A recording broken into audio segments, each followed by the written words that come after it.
Good morning, girls. While listening class, you take down the notes. Today, I am going to take accountancy and auditing. Next one, auditing and investigation. Next, objectives of auditing. First, we'll see accountancy and auditing.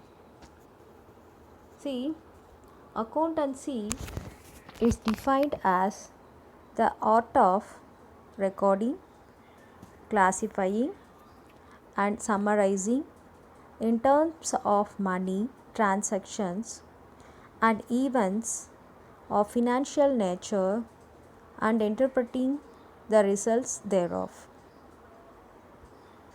Auditing begins where accountancy ends. This is called accountancy and auditing. Next we'll see difference between accountancy and auditing. Points of differences. First one, nature. Auditing is independent examination of financial records and statements by qualified person. In accountancy is concerned with compilation of accounting information for preparing profit and loss account and balance sheet. Second one, scope. In auditing is more than routine checking. Its scope extends to see that the transactions have been carried out in the best interest of the business. In accountancy, it's limited to preparation of financial statements and their interpretations. Third one, object. Auditing object is to ascertain the truth and fairness of financial records and statements and to comment on them. Accountancy arrives at the profit earned or loss sustained for the year and the financial position at the year end. Next, fourth one, mandatory qualification of the act. In auditing, an auditor must be a chartered accountant within the meaning qualification is mandated. Accountancy need not be a chartered accountant. No. Next, hierarchy accounting. In auditing begins where hence. Accountancy starts where bookkeeping ends. Period. Auditing is done at the end of the financial year. Accountancy is carried out throughout the year. Employment. An auditor is independent of the organization, is not an employee. An accountant is the employee of the organization. Next, consideration.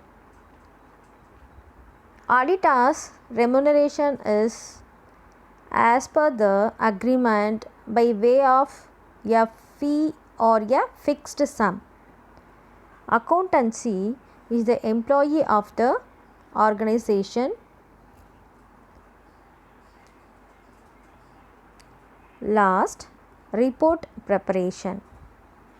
An auditor prepares and submits audit report about the true and fair view of the financial records.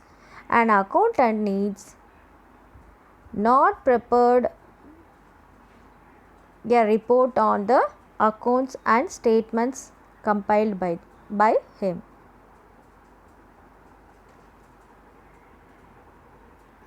This is the difference between auditing and accountancy. Next we'll see auditing versus investigation. Let's see. Investigation is a detailed examination of accounts and inquiry into the state of affairs of the business for some special purpose other than confirmation of accounts. This is called auditing. This is investigation. Points of differences: auditing, investigation. First is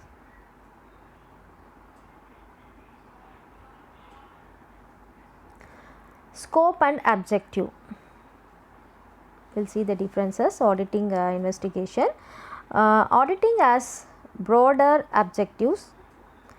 It is to see whether the balance sheet is properly drawn up and it reveals a true and fair view of state of affairs of the business, and profit and loss account gives the true and fair view of profit earned or loss sustained during the year.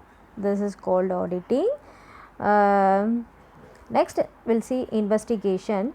Investigation is conducted to secure specific objectives such as investigating the future earning capacity, extent of fraud and misrepresentation, etc.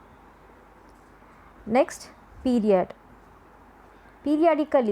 the auditing is conducted for a year. Every year for investigation covers 2 to 5 years only. Next, on whose behalf? Audit is undertaken on behalf of the proprietor of the business concern. Investigation is conducted on behalf of outsiders who want to become partners, advance loans, purchase shares, etc. Sometimes the proprietor also order investigations. Next we'll see statutory requirement. Provision of Companies Act 2013 require audit to be conducted. What is the year? 2013 require audit to be conducted. Investigation is not statutory. This is not statutory. Next, fifth one, qualification. Only chartered accountants are qualified to conduct audit. Only chartered accountants are qualified to conduct audit. An investigator need not be chartered accountant. Next, report preparation. After the audit is over, the auditor prepares an audit report in compliance with the provisions of the Companies Act. See, this is very important one. Compliance with the provision of the Companies Act they are preparing, but in investigation report is prepared in accordance with the purpose of investigation. Main thing is purpose. Next, submission. Audit report is submitted to the organization and circulated to shareholders. They are submitted to the organization and also circulated to the shareholders. That means partners. In investigation report is useful only to the client. Investigation report is useful only to the client.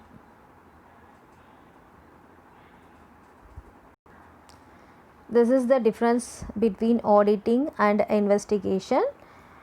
We'll see objectives of auditing.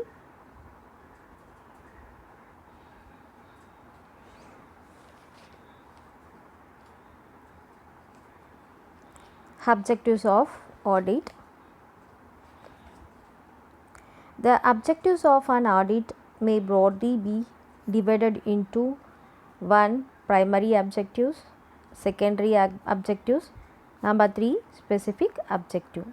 First we'll see primary objectives. The Companies Act requires an auditor to state whether, in his opinion, the accounts are prepared in conformity with law and disclose the true and fair view of the state of company's affairs or not. This is called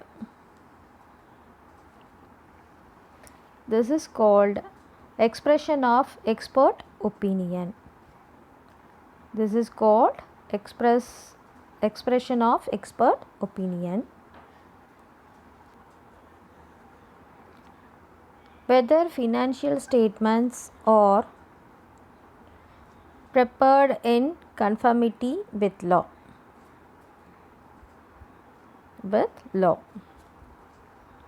In primary objectives, whether financial statements are prepared in conformity with law. Balance sheet portrays the financial position of the concern as on a particular date. Profit and loss account discloses the operating results of the period covered in the statements. While auditing, greater reliance is to be placed on the accounting system in use, and auditor resorts to test checking to decide on the reliability of accounts. Accounts prepared in conformity with law are true to the purpose. Next is whether financial statements present a true and fair view. Listen, the primary objectives of an independent financial audit is to determine whether the financial statements present a factual and impartial view of the financial position and working results of an enterprise.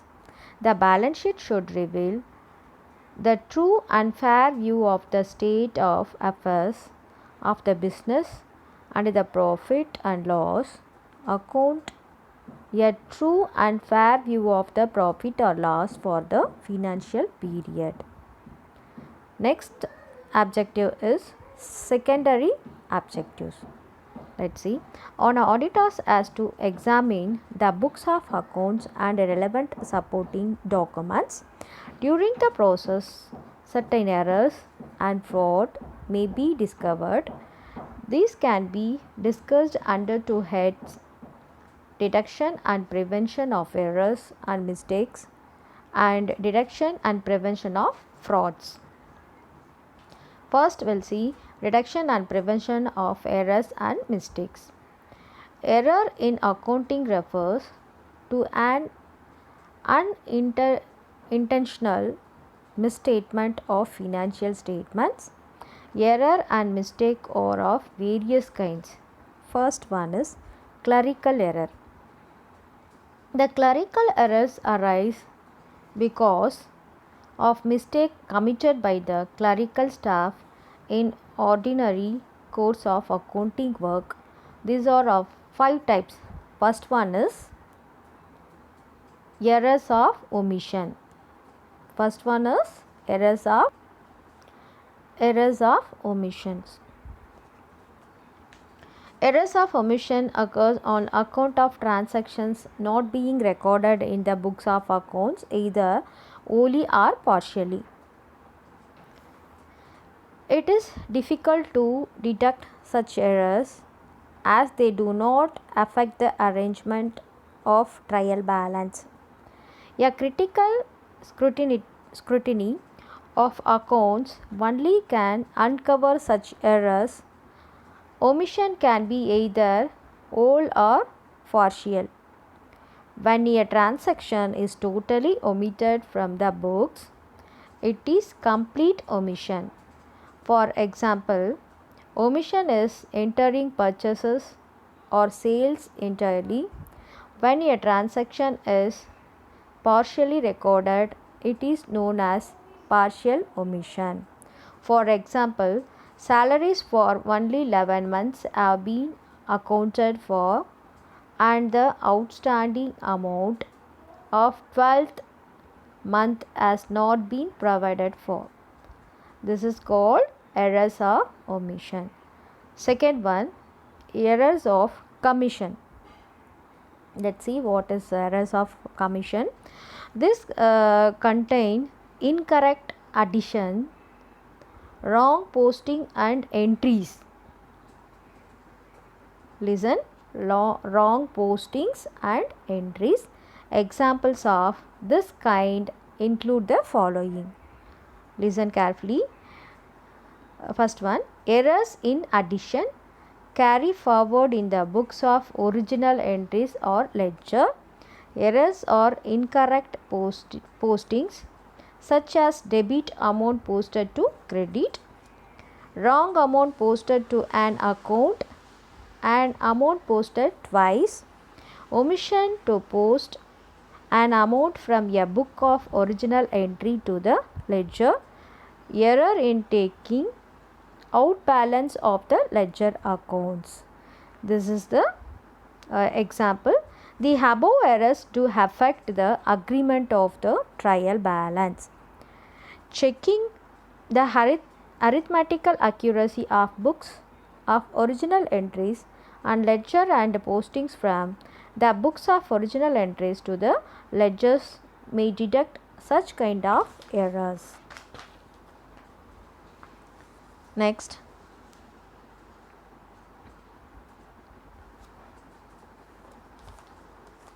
compensating errors.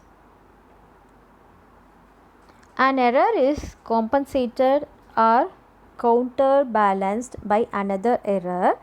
The adverse effect of one on debit side or credit side is neutralized by that of another on credit or debit side. This is called compensating error. Listen carefully.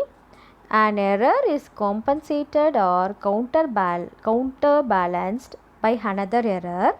The adverse effect of one on debit side or credit side is neutralized by that of another one credit or debit side.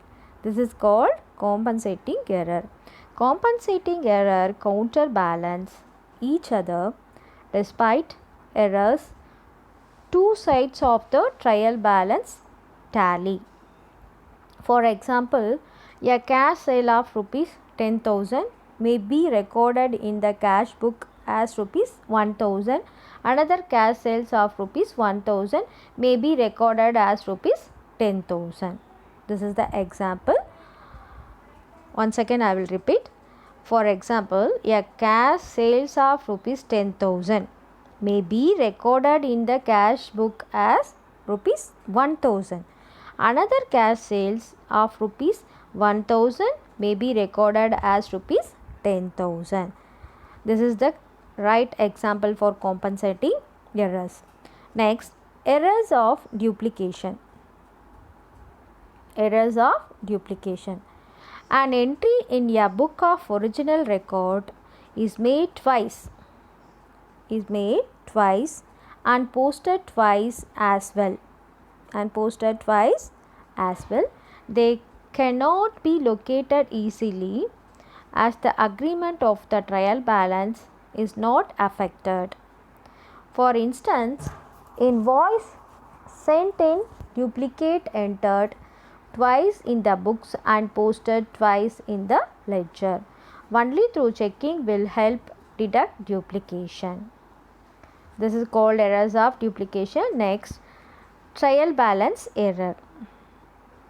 Trial balance errors consist of casting errors in the trial balance, omission of a balance while extracting balance from the books of accounts, or entering on amount incorrectly or on the wrong side.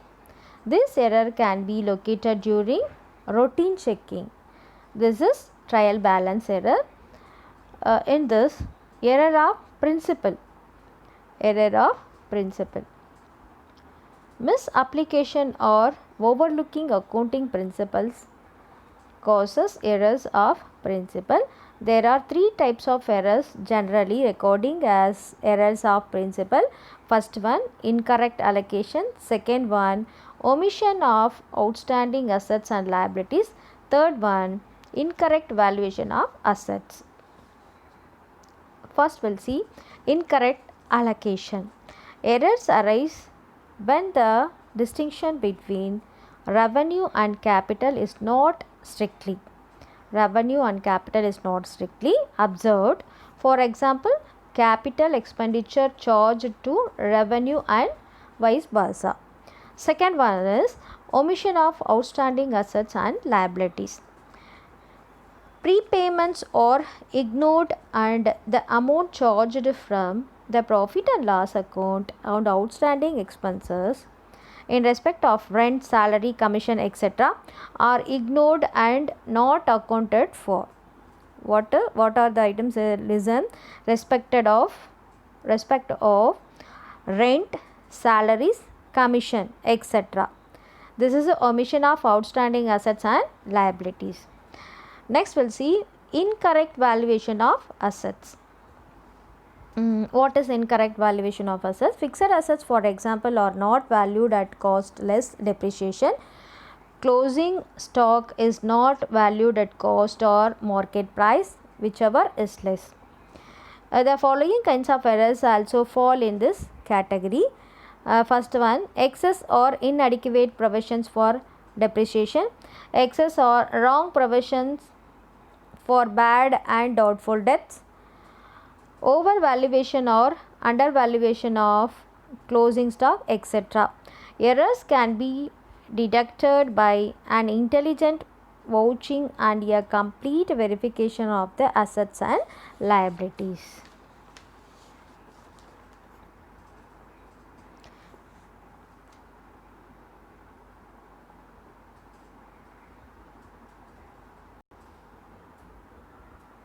Next we'll see detection and prevention of frauds. Frauds are internal irregularities aimed at cheating or causing loss to another. One or more individuals acting in collusion with one another commit frauds. It is their intentional mispresentation of financial information for unauthorized gains. Next, characteristics of frauds. The main characteristics: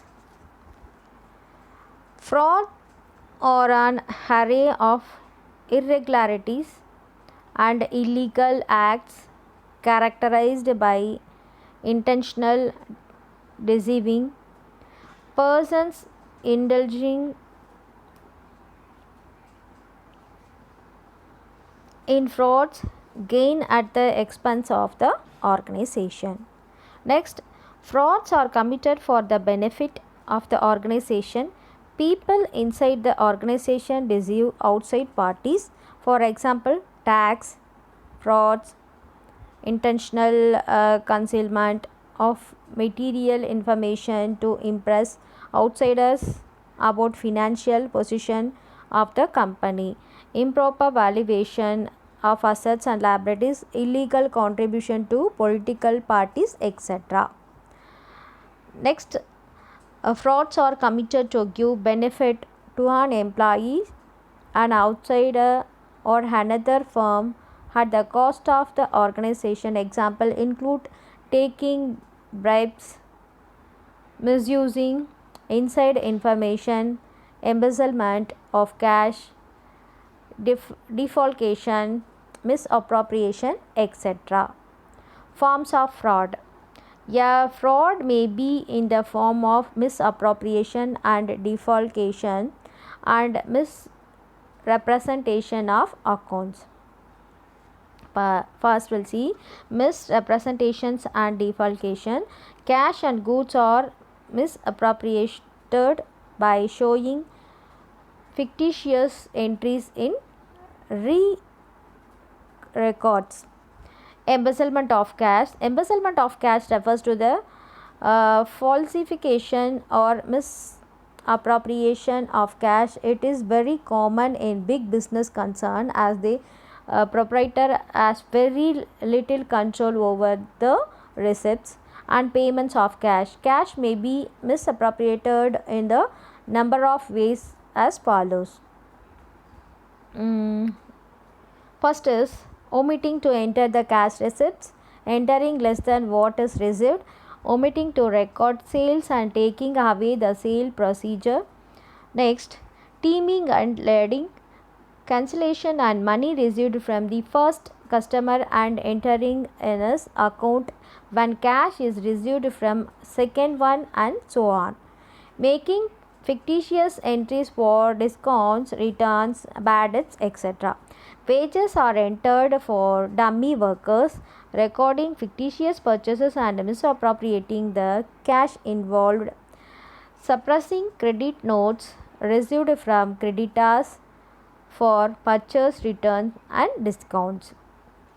Next, in order to detect misappropriation of cash, the auditor should check the cash book with original records, counterfoils of receipt books, bills register, salesman's reports, invoices, wage sheet, salary book, vouchers, etc.